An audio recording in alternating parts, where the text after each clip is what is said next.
My name is Ross, and for my fourth project, I researched and created a rehab program for patients coming out of a total knee replacement. What is a TKR? A TKR, or total knee replacement, is a surgery in which the patient will receive a new knee joint due to degradation of the cartilage in the knee. The new material usually replaces the end of the femur and tibia and may also cap the patella. This operation is usually performed on senior people because they've had more time to wear out the cartilage.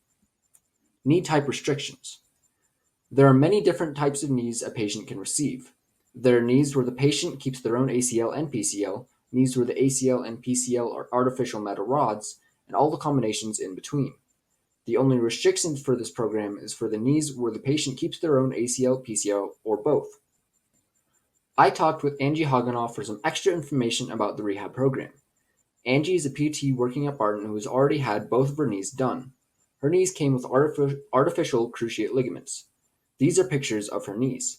It is obvious that there's massive cartilage damage to both her knees, and in the left photo, some necrotic tissue can also be seen.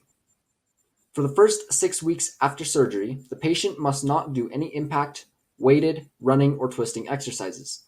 This is the first phase of rehab, so we will be focusing on increasing range of motion and beginning strength. For the next 6 weeks, the patient will still be limited for running and twisting, but weight can be added to the exercises that the patient already has.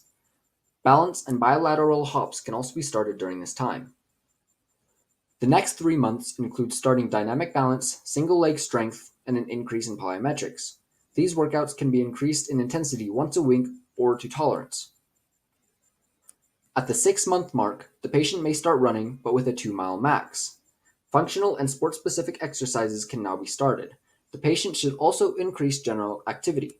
The only limitations during this phase is the 2-mile max run distance and any activity to the patient's tolerance.